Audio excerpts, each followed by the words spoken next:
Imagine leaving your homeland behind. Yeah, and not just physically packing your bags and crossing an ocean. No, I mean entirely erasing your cultural identity to adopt a new one. Picture changing the clothes you wear, the language you speak. Even changing the language you think in. Yeah. And, changing your national loyalties. Imagine doing all of this, literally surrendering your own citizenship, all for the love of a people who, at least initially, consider you a complete foreigner. It is a staggering thought. It really is. Today's deep dive into the source material explores the extraordinary life of Father Vincent Lebbe.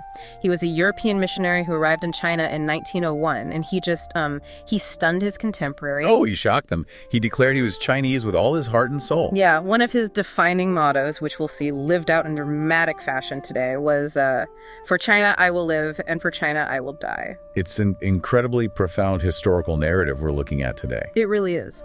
Our mission here is to unpack a massive stack of historical documents, personal letters, and biographies to truly understand his radical method of evangelization.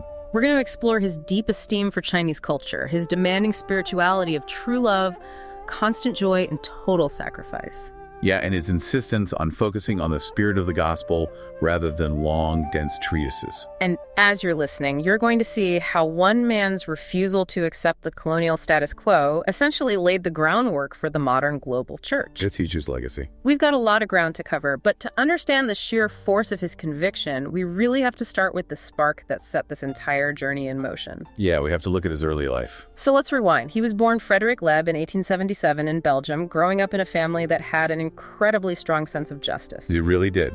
But the real turning point happens when he's just 11 years old. Because a kid. Yeah, at age 11, young Frederick gets his hands on a biography of Jean-Gabriel Purboire. Who was that?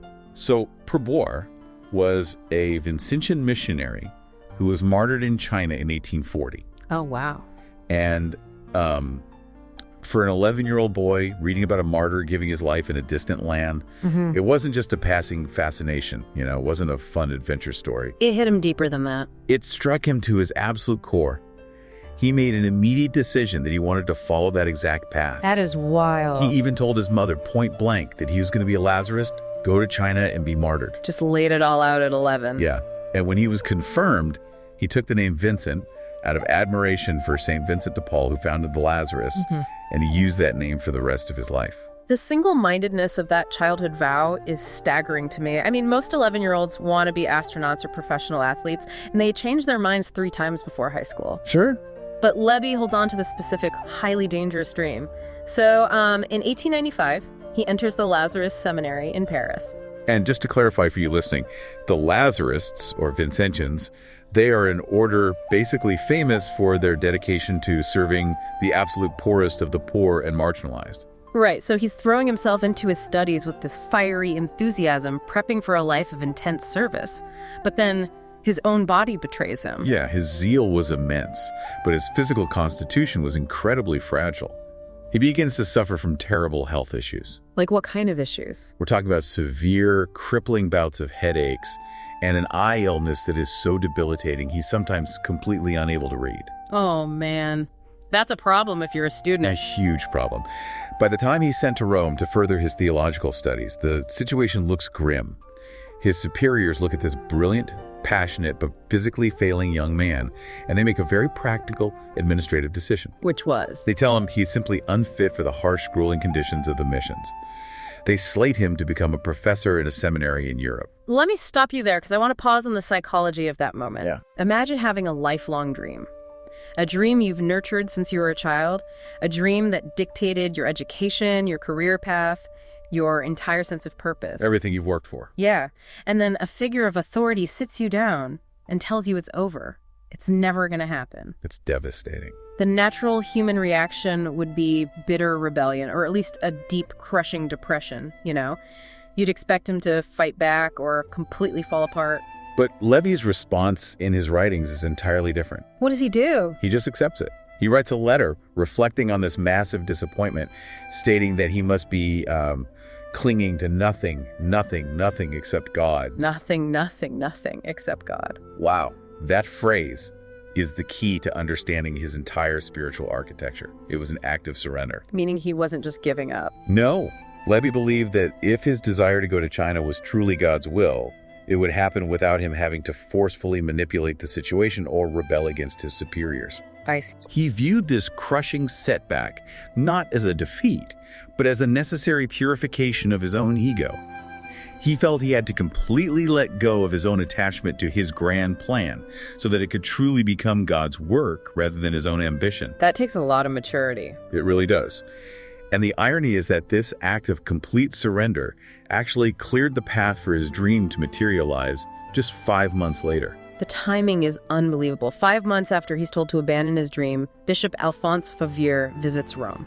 Favier is the Vicar Apostolic of Beijing. And a vicar apostolic, for those listening, is essentially the Pope's direct representative, acting as the bishop in a mission territory where a normal diocese hasn't been established yet. Yeah, so this guy wields massive influence. He's the boss.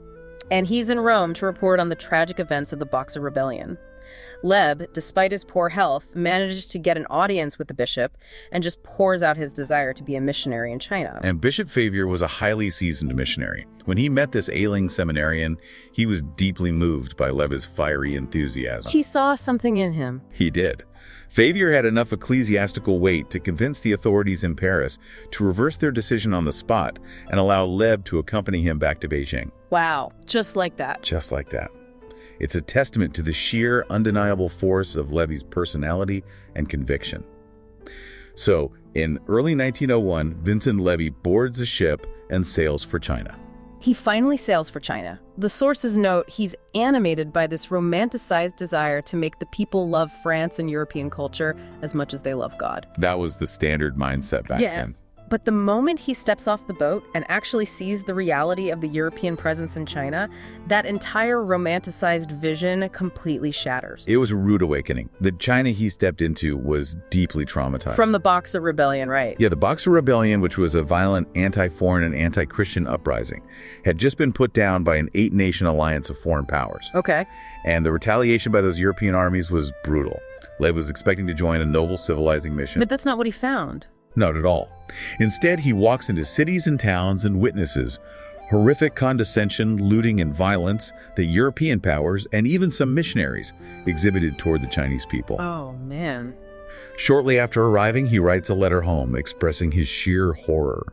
He states clearly that regarding the recent conflicts, 99% of the wrongs are on the side of the Europeans. I have to pause there. 99% of the wrongs are on the side of the Europeans. That is a wildly shocking statement for a European missionary to put in writing in 1901. It was basically unheard of. He's looking at his own culture, his own colleagues, and placing the blame for the violence and the hatred squarely on their shoulders. Yeah. He recognizes that the European way of sharing Jesus is fundamentally flawed because it's wrapped in this colonial arrogance that treats the Chinese as inherently inferior. He identified a deeply entrenched systemic problem. The Catholic Church in China at that time relied heavily on what was called the French Religious Protectorate. The French Religious Protectorate, how did that work? Basically, France provided diplomatic and military protection for Catholic missionaries. Okay. While this allowed the missionaries a certain freedom to operate, it also meant that Christianity was inextricably linked to foreign imperialism. I see. So the church and the foreign military kind of look like the same thing. Yeah, to the Chinese population, and especially to the intellectuals and the government officials, the church looked exactly like a foreign political agency. That makes sense. And Chinese converts were often viewed with deep suspicion as foreigners on the inside who would abandon their own ancient culture to serve European political interests.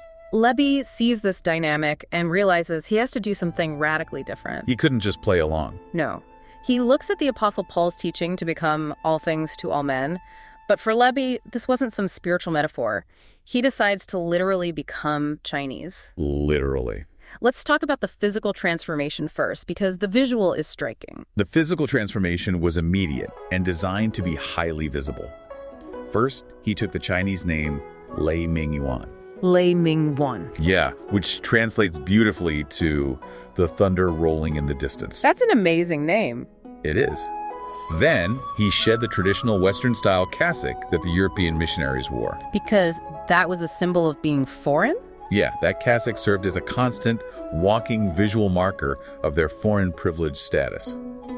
Instead, He adopted the simple cotton dress worn by Chinese priests and seminarians. Wow. He shaved his head and wore a long pigtail, which was the cultural custom imposed by the Manchu dynasty at the time.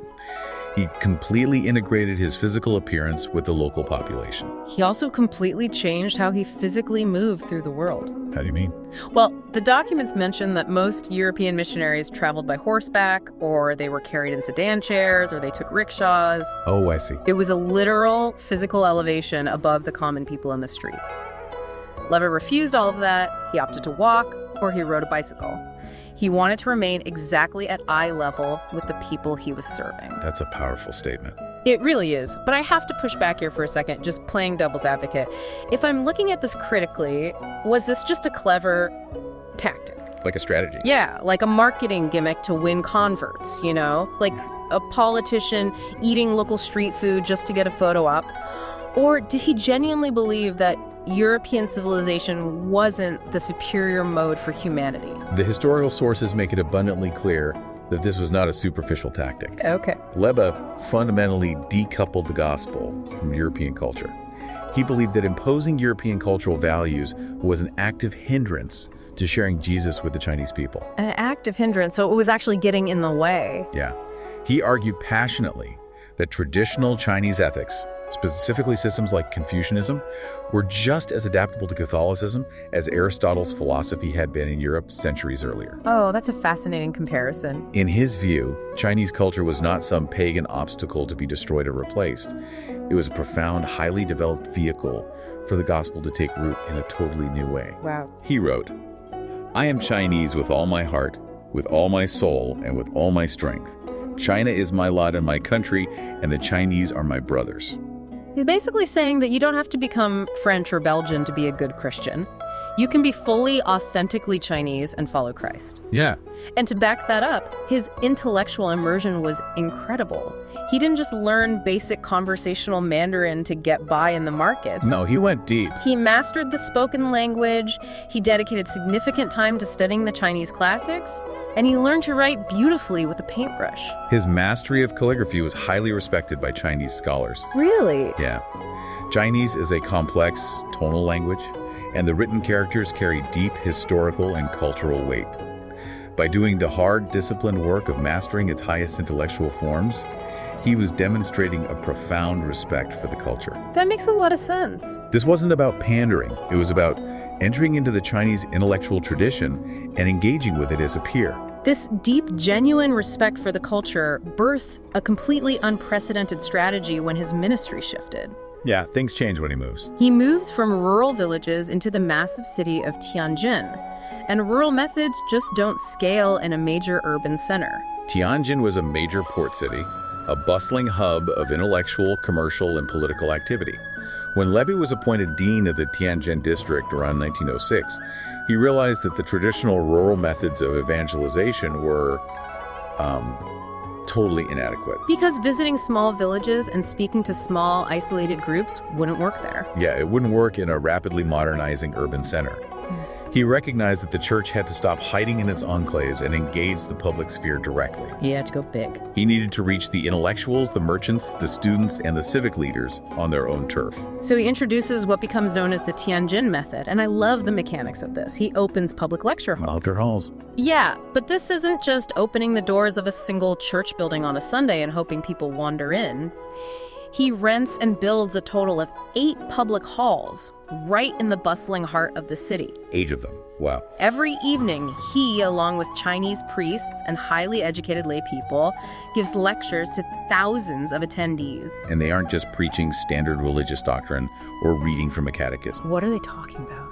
They are talking about contemporary social issues, moral questions, and the intense political struggles of the day, all analyzed through the lens of faith. It was a revolutionary approach. He created a public forum where the gospel intersected directly with the daily anxieties and concerns of Chinese citizens. And the response was overwhelming. Conversions, particularly among the intellectual and merchant classes, skyrocketed. I can imagine. In some of these halls, they were seeing 100 conversions a month. 100 a month? Yeah.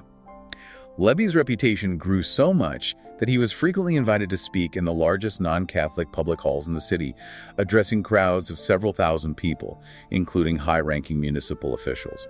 There's a specific event in 1915 that perfectly illustrates the power of this platform.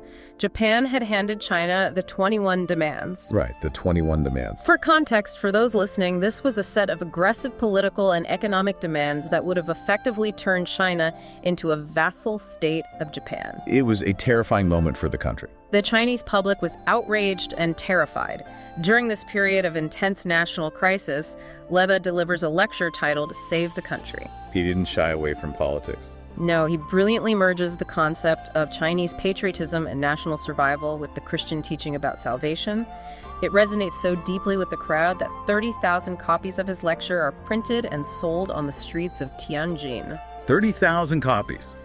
That specific lecture demonstrated his unparalleled ability to speak directly to the heart of Chinese hopes.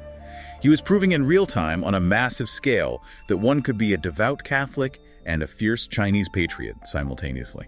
And to further amplify this message, Lebbe pioneered the use of the mass press within the Chinese Catholic Church. Yeah, the press was his next big tool. Yeah. In 1912, collaborating with a prominent Chinese Catholic layman, he launched the first Chinese Catholic weekly newspaper. And he doesn't stop with a weekly paper. 3 years later, in 1915, they launched the first Catholic daily newspaper called Yi Shi Pao, which translates to the social welfare. The social welfare. If we look at this through a modern lens, Lebbe's lecture halls and daily newspapers are basically the 1915 equivalent of building a massive digital media empire. Yeah, that's a good way to look at it. He wasn't just handing out little devotional pamphlets to a closed group of believers in the pews.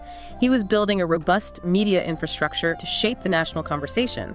He wanted to prove to everyone that faith has a vital, active place in the public square. And the Yi Shi Pao was incredibly successful, far beyond the Catholic community. It became highly respected by the general public for its accurate reporting, its high journalistic standards, and its fiercely independent, patriotic outlook. So people trusted it. They really did.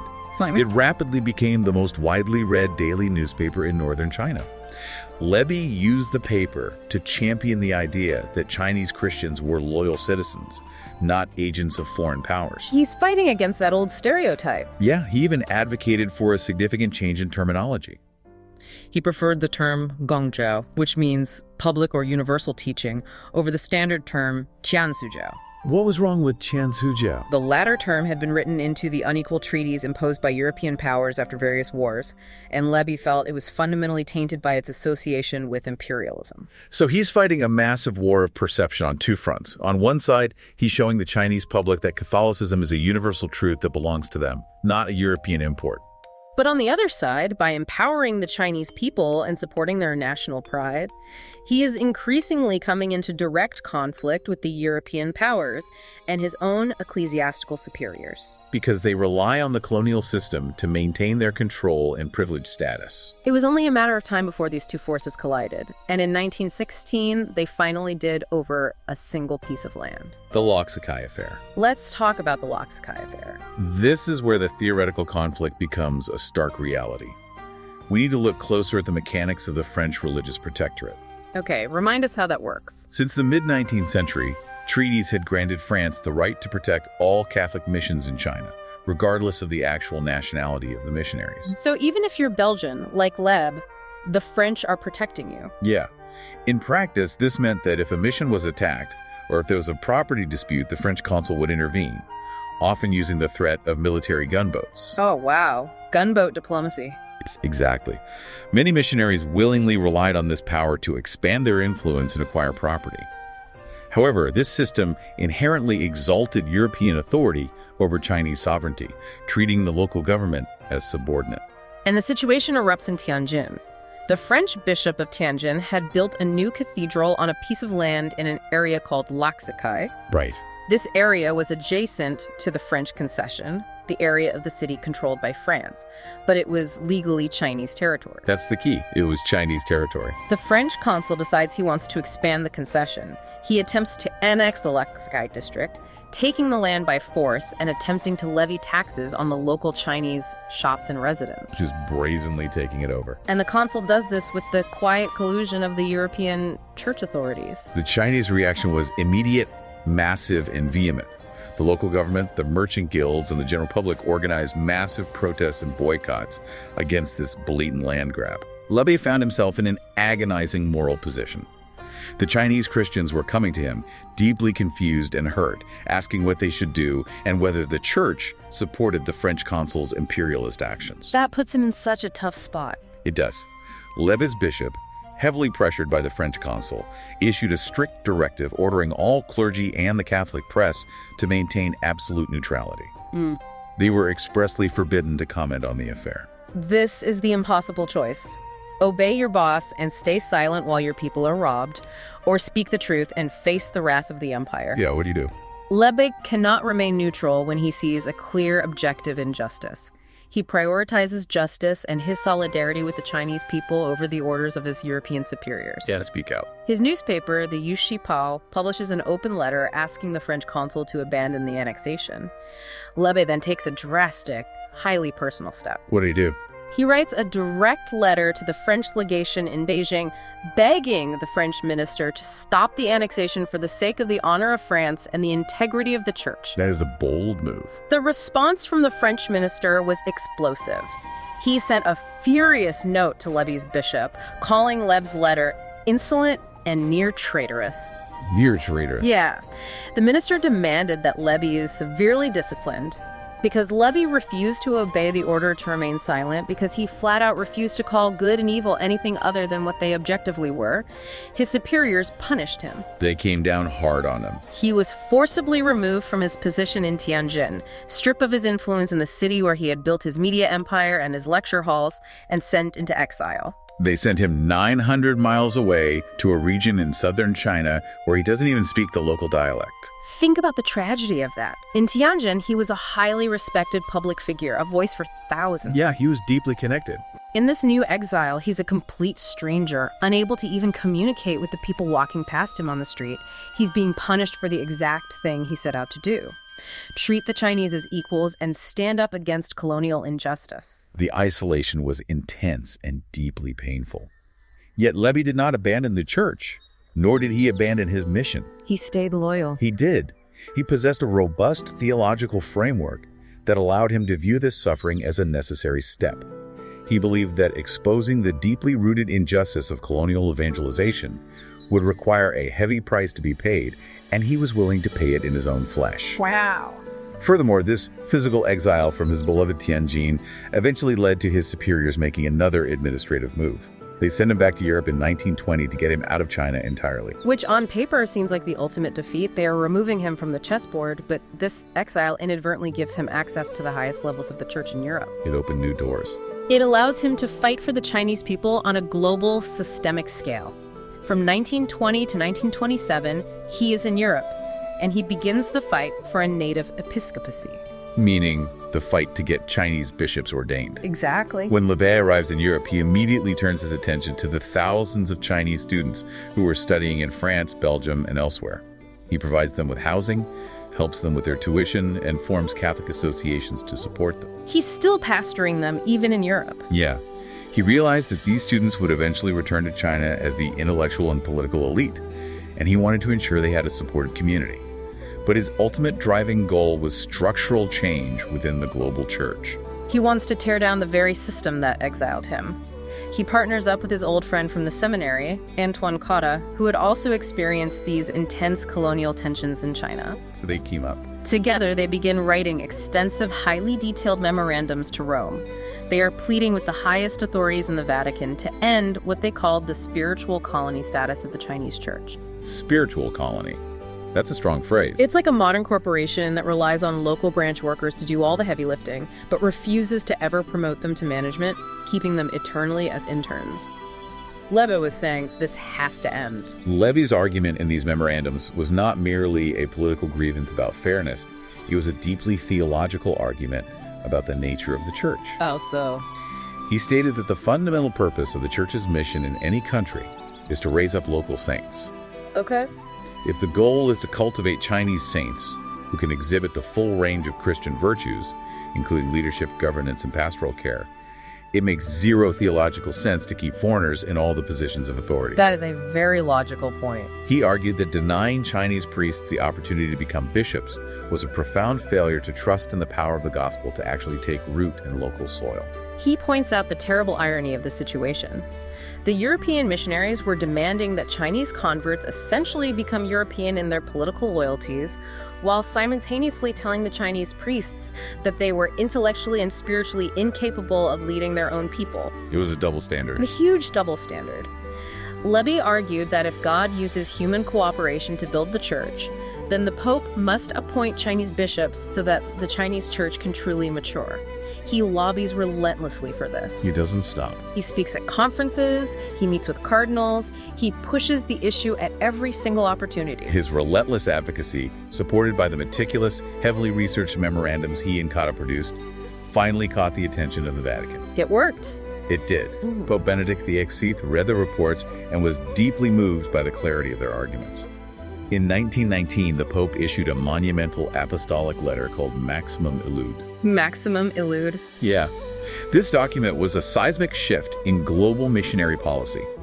It strongly condemned missionaries who put the political interests of their home countries before the kingdom of God, and it explicitly deplored the absence of native priests in leadership positions. Wait, here's the absolute best part of this. The Pope issues this massive global decree, and while it doesn't mention Lebbe by name, the ideas, the structure, and sometimes the exact phrasing are drawn directly from Lebbe and Cotta's memorandums. It's amazing. The Pope essentially copy-pasted their homework to rewrite global church policy. How does one exiled, marginalized priest manage to change the global policy of the entire Catholic Church? He had the truth on his side, and he articulated it in a way that Rome could not ignore. That is wild. But Maximum Illud was just a letter. The real structural change happens a few years later. The next Pope, Pius XI, decides to put those words into physical action. What does he do? In 1926, Pope Pius XI personally consecrates 6 Chinese bishops. 6 of them. The consecration took place in St. Peter's Basilica in Rome on October 28, 1926. It was a monumental, historic event. 3 of the 6 men ordained had been personally recommended by Lebbe. And Lebbe was there, right? He was there in the basilica to witness it. This date also happened to be the 25th anniversary of his own ordination as a priest. What a full circle moment. Years earlier, during his darkest times, he had stated that he would die happy if he could just kiss the ring of a Chinese bishop. Now, he was witnessing 6 of them taking leadership of their own local churches, effectively ending the era of the spiritual colony. It's the culmination of decades of agonizing struggle.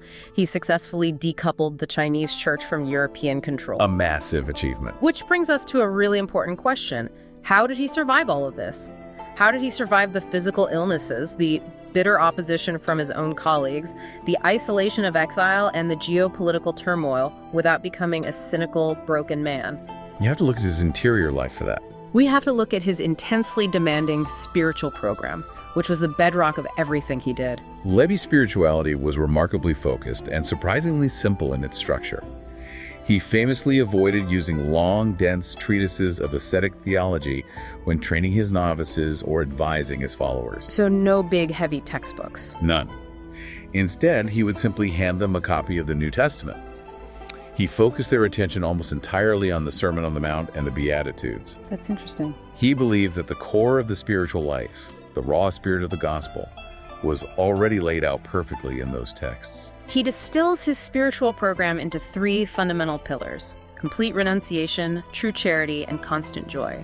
He used the Latin terms with his students. Right. Complete renunciation, caritas non ficta, which means charity without hypocrisy, and gaudete semper, rejoice always. Let's unpack the first one, because it sounds incredibly harsh to our modern ears. Complete renunciation. His personal motto was literally down with myself. Down with myself. He taught his disciples a 3-stage process: attack myself, down with myself, death to myself. It does sound severe, but it's crucial to understand the mechanics of what he meant. This was not about self-loathing or a pathological hatred of his own existence. Okay, good to clarify. Lebbe's concept of death to myself was about total self-forgetfulness. He believed that the human ego, with its constant demands for comfort, recognition, and control, was the primary obstacle to loving God and genuinely loving other people. I see.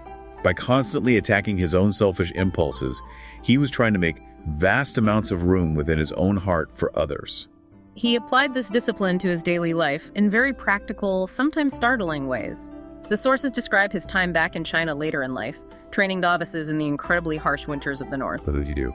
He instituted a rule that the windows in the dormitory must remain open, even in the freezing cold, so they could breathe fresh air. Oh, wow. In the winter? Yes. The novices were shivering, and they strongly opposed this rule. It led to what was described as a fight to the death with the novices over the open windows. A fight to the death? It sounds like a Navy SEAL Hell Week, but for the soul. He's intentionally putting them in an uncomfortable environment to build psychological and spiritual resilience. Sure, and yet, even in enforcing these rigorous, austere rules, he remained deeply loving toward them. He wasn't just being a tyrant. No. The discipline was meant to toughen them for the brutal, unforgiving realities of the missionary life they were about to enter in rural China. He also instituted strict interpersonal rules based directly on the gospel. Like what? For instance, he rigorously enforced the scriptural command, "Let not the sun go down on your wrath." He demanded that any anger, resentment, or conflict between the brothers must be completely verbally resolved before sunset. Oh, that's beautiful. He tolerated human weakness and physical failure, but he absolutely refused to tolerate a lack of charity among his followers. Okay, I have to challenge this because there's a massive tension between these pillars. How could a spirituality that is so intensely focused on death to myself, on freezing dormitories, and relentless self-denial simultaneously demand constant joy? It does seem like a contradiction. It seems like a massive contradiction. When someone asked him what his novices were doing out there in the freezing cold, he would laugh and say, "Just looking for trouble." How do you find constant joy in looking for trouble and dying to yourself? Lebbe understood joy in a fundamentally different way than we typically do today. He believed that true, unshakable joy only becomes possible when the ego is completely removed from the equation. How does that work? He taught his followers that sadness, frustration, and anxiety usually stem from disappointed self-interest. Okay. You know, when our desires are thwarted, when people don't respect us enough, or when our pride is wounded. If you have genuinely achieved death to yourself, you no longer have those fragile, selfish expectations waiting to be disappointed. That makes a lot of sense. Therefore, total sacrifice, offering yourself completely for a cause and a people greater than yourself, brings a deep, peaceful, constant joy that external circumstances simply cannot touch. The joy is the byproduct of the self-forgetfulness. You can't be offended if you've already given up your right to be comfortable. Exactly. Armed with this incredibly demanding but joyful spirituality, Lebbe is finally permitted to return to the land he loved. In 1927, he heads back to China, ready to offer the ultimate sacrifice. His final chapter. This brings us to the final chapter of his life. His final self-emptying, what theologians call kenosis. Upon his return to China in 1927, Lebbe deliberately chose to serve as a simple priest under the authority of one of the newly ordained Chinese bishops. Think about that. He, the man who had orchestrated the shift in global church policy, the man who had the ear of the Pope, submitted himself entirely to local Chinese leadership. It's an incredible act of humility. And then, in 1928, he takes the ultimate, unprecedented step in his lifelong process of enculturation. He officially renounces his European nationality and becomes a naturalized citizen of the Republic of China. He surrenders the diplomatic protection of his European passport. He is no longer a foreign guest who can call the embassy if things get dangerous. He is legally and practically bound to the fate of the Chinese nation. He's all in. He then founds 2 native religious orders to carry on his work. The Little Brothers of St. John the Baptist and the Little Sisters of St. Therese. He trains them in that strict, joyful spirituality we just discussed. And he sends them out to work with their hands, to live among the poorest peasants and to be the spiritual yeast in the dough of Chinese society. But the geopolitical situation in China is rapidly deteriorating into massive continent-spanning conflict. Yeah, things get very dark. When the Sino-Japanese War breaks out in full force in the 1930s, Lebbe does not retreat to the safety of a foreign concession or flee back to Europe. He fully embraces China's cause as his own. What does he do during the war? He organizes his monks into a stretcher-bearer corps. This organization eventually grows to an astonishing 20,000 men strong. 20,000. They go directly to the front lines, risking their lives under heavy artillery fire to rescue wounded Chinese soldiers. Lebbe's right there with them, leading relief efforts, managing logistics, and enduring the extreme physical hardships of a country engulfed in total war. He's living out his citizenship in the most visceral, bloody way possible. But the political landscape is incredibly complex. China is not only fighting the Japanese invasion, but there is also a bitter, ongoing civil conflict between the nationalist forces and the communist forces. It's a chaotic environment. In the spring of 1940, Lebbe is caught in the crossfire of this internal struggle. The historical records show that he is taken captive by communist forces and detained for 6 weeks. The conditions of that detention were physically devastating for him. He was already suffering from the immense strain of the war, his advanced age, and his lifelong health struggles. It was too much. During those 6 weeks of captivity, his body simply breaks down under the stress. He contracts malaria, and his internal organs begin to systematically fail. Oh, man. His friends eventually secure his release, but it's immediately clear he doesn't have much time left. The organ failure causes his skin to turn a waxy yellow color due to severe jaundice. And yet, even in this agonizing, fatal state, his spirit remains completely intact. It really does. He looks at his friends gathered around his bed and jokes with them. He says, "Look, I'm finally yellow. I'm absolutely Chinese." It's a remarkable, almost unbelievable display of that constant joy he preached. Yeah, maintaining his humor and his deep, literal identification with the Chinese people up to his dying breath. The exhaustion and the illnesses were simply too much for his frail body to endure. Shortly after his release, he passes away in Chongqing on June 24, 1940.